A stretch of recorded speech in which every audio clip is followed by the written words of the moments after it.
নমস্কাৰ, মই ৰাজু। মোৰ ইউটিউব চেনেলটোলৈ Raju village poultry farm business grow' YouTube চেনেলটোলৈ আৰু এটা নতুন ভিডিঅ'টোলৈ আপোনালোকক স্বাগতম জনাইছোঁ। প্ৰিয় ফাৰ্মাৰসকল, আপোনালোকক যদি ভিডিঅ'টো যদি চাইহে ভাল লাগে তেনেহ'লে আপোনালোকে ভিডিঅ'টো লাইক শ্বেয়াৰ ছাবস্ক্ৰাইব কৰি নিজৰ বন্ধু বান্ধৱীসকলক ভিডিঅ'টো শ্বেয়াৰ কৰিবলৈ একেবাৰে নাপাহৰিব। Company broiler chicken farming in Assam, অসমতে ব্ৰইলাৰ চিকেন ফাৰ্মিং আমি কেনেকৈ কৰিব পাৰি আৰু আমি যদি অসমতে ব্ৰইলাৰ চিকেন ফাৰ্মিং যদি কৰোঁ তেনেহ'লে আমাৰ কেনেকৈ লাভদায়ক হয় সেইবিলাক গোটেই বিষয়ে মই আজি আপোনালোকৰ আগত বিতংকৈ দাঙি ধৰিব বিচাৰিছোঁ। আপোনালোকে অসমতে ব্ৰইলাৰ মুৰ্গী পালন বৰ্তমান এক লাভজনক কৃষি ব্যৱসায় আৰু বহু কোম্পানীৰ কণ্টেক্ট ফাৰ্মিং ব্যৱস্থাৰ জৰিয়তে কৃষকসকলে পোৱালি খাদ্য ঔষধ আৰু কাৰিকৰী সহায় আগবঢ়াই থাকে। কোম্পানীয়ে যিহেতু সকলো ধৰণৰ সেইবিলাক সুবিধা তেওঁলোকে আগবঢ়ায়।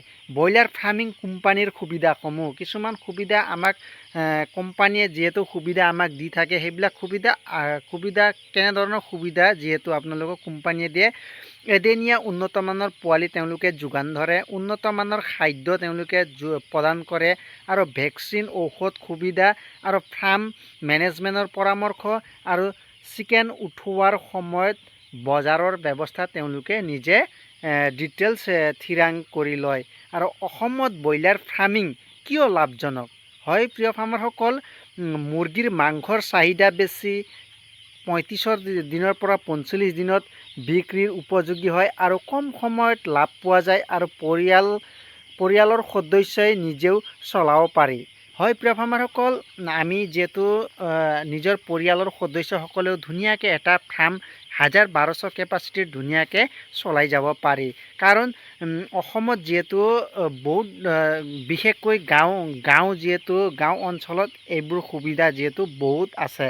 কাৰণ গাঁৱত যিহেতু মাটি যিহেতু এভেইলেবল থাকে আৰু সকলোৰে যিহেতু মাটি 5 বিঘা 10 বিঘা এনেধৰণে প্ৰায় গাঁৱতে যিহেতু মাটিৰ পৰিমাণ যিহেতু সকলোৰে বেছিকৈ দেখা যায়। আৰু গাঁও অঞ্চলৰ কাৰণে যিহেতু পল্ট্ৰি ফাৰ্মিং যদি আপোনালোকে কৰে বহুত লাভদায়ক হ'ব। ফলত ফাৰ্মিঙৰ বাবে সাৱধানতা কিছুমান আমি অৱলম্বন কৰিব লাগে। এতিয়া আমি কেনেধৰণৰ সাৱধানতা অৱলম্বন কৰিব লাগে প্ৰিয় ফাৰ্মাৰসকল? আমি যদি সাৱধানতা অৱলম্বন নকৰোঁ তেনেহ'লে পিছলৈ আমাৰ বহুত ধৰণৰ বেমাৰ আজাৰ যিহেতু দেখা দিয়ে। ফাৰ্মাৰৰ বাবে কিছুমান সাৱধানতা: ভাল কোম্পানী বাছনি কৰক। হয় প্ৰিয় ফাৰ্মাৰসকল, আপোনালোকে যিহেতু ভাল কোম্পানী যিহেতু বাছনি কৰাটো খুবেই উপযোগী আৰু উন্নত বায়ু চলাচল থকা মানে ফাৰ্ম বনাই ল'ব। উন্নত মানৰ যিহেতু বায়ু চলাচল কৰি থাকে, যাতে মুকলি থাকে, সেনেধৰণে ঠাইত যদি আপোনালোকে ফাৰ্মিং কৰে তেনেহ'লে বহুত মানে আপোনাৰ প্লাছ পইণ্ট হ'ব। আৰু বিশুদ্ধ পানী আৰু উন্নত খাদ্য ব্যৱস্থা ৰাখক। আৰু বায়ু ছিকিউৰিটি আমি মানি চলাটো খুবেই জৰুৰী। বায়ু ছিকিউৰিটি যদি আমি সময়ত যদি বায়ু ছিকিউৰিটি মেইনটেইন নকৰোঁ তেনেহ'লে আমাৰ পিছলৈ বহুত ধৰণৰ লছৰ সন্মুখীন হ'বলগীয়া হ'ব। অসমত ব্ৰইলাৰ চিকেন ফাৰ্মিং কোম্পানীৰ সম্পূৰ্ণ তথ্য: অসমত ব্ৰইলাৰ চিকেন ফাৰ্মিং এতিয়া কেৱল এটা কৃষি কাম নহয়, ই এটা লাভজনক ব্যৱসায়ত পৰিণতি হৈছে। আমি যদি অসমত এতিয়া লাভজনক ব্যৱসায় বুলি ক'ব পাৰি আপোনালোকে চিকেন ফাৰ্মিং, যোনটো পল্ট্ৰি ফাৰ্মিং, ব্ৰইলাৰ যিহেতু ফাৰ্মিং। ৰাজ্যখনত মুৰ্গীৰ মাংসৰ চাহিদা দিনক দিনে বৃদ্ধি পাই আহিছে। এই সুযোগ কামত লগাই বহু যুৱক যুৱতীয়ে কৃষকৰ ব্ৰইলাৰ ফাৰ্মিং আৰম্ভ কৰি স্বাৱলম্বী হোৱাৰ পথ বাছি যিহেতু লৈছে। হয় প্ৰিয় ফাৰ্মাৰসকল, আমাৰ যিহেতু প্ৰতিটো যিহেতু গাঁৱতে আমাৰ ফাৰ্মাৰসকলে যিহেতু নিজৰ পথ বাছনি কৰি লৈছে, নিজৰ স্বাৱলম্বী হোৱাৰ পথ বাছনি কৰিবলৈ এটা ভাল এটা সুবিধা আছে। কি? কণ্টেক্ট ফাৰ্মিং কৰি কিনে কোম্পানীৰ লগত এগ্ৰিমেণ্ট কৰি যোনটো ব্ৰইলাৰ ফাৰ্মিং আৰু ব্ৰইলাৰ ফাৰ্মিং কোম্পানী কি? এইটো সকলোৰে যিহেতু মনত প্ৰশ্ন। ব্ৰইলাৰ ফাৰ্মিং যিহেতু কোম্পানী আমাক কি দিয়ে আৰু কোম্পানীয়ে কেতিয়া কি কৰে, এইবিলাক গোটেই ডিটেইলছটো কোম্পানী যদি আমি ব্ৰইলাৰ ফাৰ্মিং কৰোঁ তেতিয়াহ'লে জানাটো খুবেই দৰকাৰী হৈ পৰি আহিছে। কোম্পানীয়ে যিহেতু আমাক কিমান কি দিয়ে আৰু পোৱালি কিমান দিয়ে আৰু তাৰ উপৰিও আমাৰ দানা দানাৰ লগত উপৰিও পোৱালি কেনেকুৱা এইবিলাক গোটেই ডিটেইলছটো কিন্তু আপোনালোকে যিহেতু পালেই।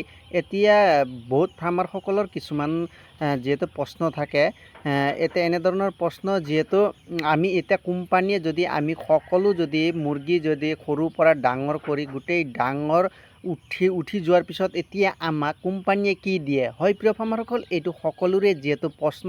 এইটো প্ৰশ্নৰ উত্তৰ এটাই হয়, আপুনি সেইটো উত্তৰটো বিচাৰিবলৈ হ'লে আপুনি নিজে ফাৰ্মতে থাকি আপোনালোকে নিজৰ এই কোম্পানীয়ে দিয়া বহীতে গোটেই ডিটেইলছ চালে আপুনি তাতে গম পাব। যিহেতু কিমান টকাকৈ দিব সেইটো কিন্তু থিৰাংকে নাথাকে, সেইটো আপোনাৰ কষ্টিং ওপৰতে ডিপেণ্ড কৰিব। কষ্টিং FCR আৰু CFCR এইবিলাক গোটেই চাইহে আপোনাৰ কিমান দানা খাইছে, কিমান বডি ৱেইট দিছে, তাৰ উপৰিও আপোনাৰ গোটেই যদি কষ্টিং চাই তেতিয়াহে ষ্টেণ্ডাৰ্ড কষ্টিং কিমান, তেতিয়াহে আপোনাৰ যদি ষ্টেণ্ডাৰ্ড কষ্টিং যদি কিছুমানৰ 86, কিছুমানৰ 90, এনেধৰণে কোম্পানী ভেদে সকলোৰে বেলেগ আছে।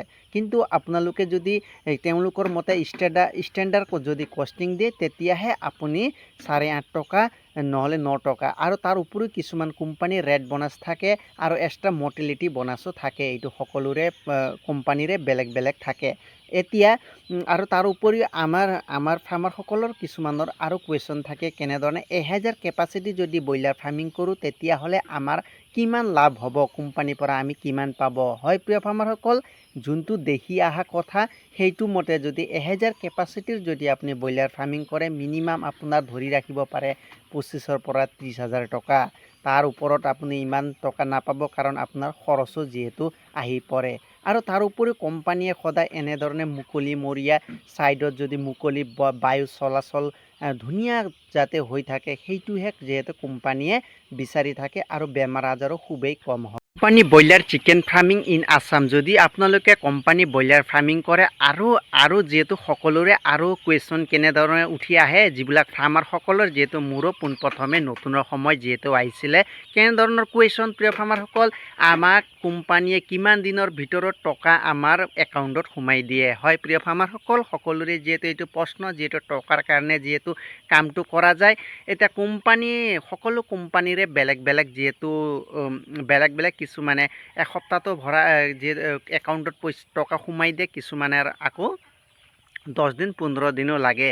আপোনাৰ যদি ৰিজাল্ট যদি খুবেই ভাল, তেতিয়াও তেওঁলোকে কিছুমানে আকৌ কোম্পানীৰ ওপৰতে ডিপেণ্ড কৰে। প্ৰায় কোম্পানীয়ে এসপ্তাহৰ যিহেতু সময় লয়, এসপ্তাহৰ ভিতৰত তেওঁলোকে টকাটো আপোনাৰ একাউণ্টত, যোনটো এগ্ৰিমেণ্ট কৰা বেংক একাউণ্টত আপোনালোকৰ ধুনীয়াকৈ টকাটো সোমাই দিয়ে। আৰু তাৰ উপৰিও যদি আপোনাৰ এতিয়া আৰু কিছুমানৰ আৰু এনেধৰণৰ কুৱেশ্যন হয়, কোম্পানী যদি পল্ট্ৰি ফাৰ্মিং কৰোঁ তেনেহ'লে আমাক কি ডকুমেণ্টৰ প্ৰয়োজন হয়। হয় প্ৰিয় ফাৰ্মাৰসকলে, আপোনালোকে মোৰ আৰু ইউটিউবৰ আই বটনত যিহেতু দিয়া আছে, তাতো আপোনালোকে গৈ চাব পাৰিব কি ডকুমেণ্টছ লাগিব।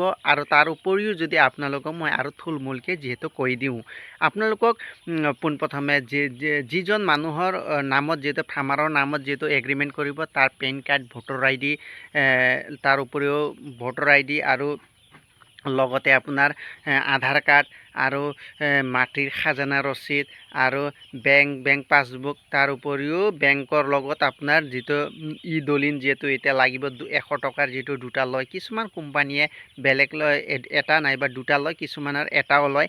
আৰু তাৰ উপৰিও আৰু চেকপাত কিন্তু আপোনাৰ ব্লেংক চেকত কিন্তু আপোনালোকে চাইন কৰি কেনে দিয়াৰ পিছতহে আপোনালোকৰ এগ্ৰিমেণ্ট হোৱাৰ পিছত, কিছুমান কোম্পানীয়ে এদিনতে দিয়ে, কিছুমান কোম্পানী এপ্ৰুভেল এসপ্তাহলৈকে সময় যিহেতু লয়। এনেধৰণে যিহেতু আমি কোম্পানীৰ লগত যদি এগ্ৰিমেণ্ট কৰি যদি পোৱালি লৈ লওঁ, তেতিয়া আমাৰ কোনো ধৰণৰ অসুবিধা আহি নপৰে। আৰু কোম্পানীয়ে গোটেই ফিডৰ পৰা লৈ কেনে পোৱালি কেনেধৰণে কি চোৱা চিতা মেনেজমেণ্টৰ পৰা লৈ গোটেই তেওঁলোকে নিজে আমাক যিহেতু গাইড কৰি যায়।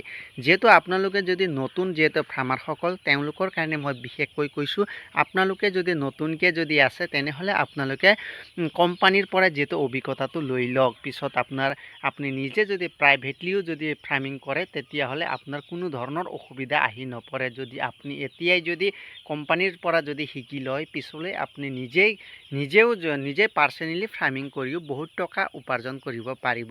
এতিয়া আপোনালোকে আৰু কিছুমানৰ কুৱেশ্যন থাকে, কিছুমানে ভাবি আছে ফাৰ্মিং কৰি এটা পৰিয়ালটো কি চলাই লৈ যাব পাৰি কোম্পানীৰ ফাৰ্মিং হয় প্ৰিয় ফাৰ্মাৰসকল এতিয়া বৰ্তমান আমাৰ যিহেতু গাঁও মৰিগাঁও ডিষ্ট্ৰিক্ট যিহেতু পৰে আমাৰ গাঁৱতে পোনপ্ৰথমে মোৰ এখন আছিলে তাৰপিছত আজি আমাৰ পৰিয়ালত 4খন যিহেতু ফাৰ্মিং হ'ল তাৰ উপৰিও আমাৰ গাঁৱত যদি আজিৰ ডেটত যদি হিচাপ কৰিব যাওঁ মিনিমাম 15-20খনমান যিহেতু ফাৰ্মিঙে যিহেতু হৈ গ'ল এতিয়া ভাবি চাওক যদিহে আপুনি যদি সেইটো ডাউট যদি আছে আপোনালোকে ইয়াত আহি চাব পাৰি আৰু সকলোৱে ডিপেণ্ড হৈ আছে ফাৰ্মিঙৰ ওপৰতে যিহেতু সকলোৱে নিজে যিহেতু কৰ্ম কৰি নিজে স্বাৱলম্বী যিহেতু হৈ আছে এতিয়া প্ৰিয় ফাৰ্মাৰসকল যদি আপোনালোকে ভিডিঅ'টো যদি চাইহে ভাল লাগে তেনেহ'লে আপোনালোকে নিজৰ বন্ধু বান্ধৱীসকলক ভিডিঅ'টো শ্বেয়াৰ কৰাৰ উপৰিও আপোনালোকে লাইক ছাবস্ক্ৰাইব কৰি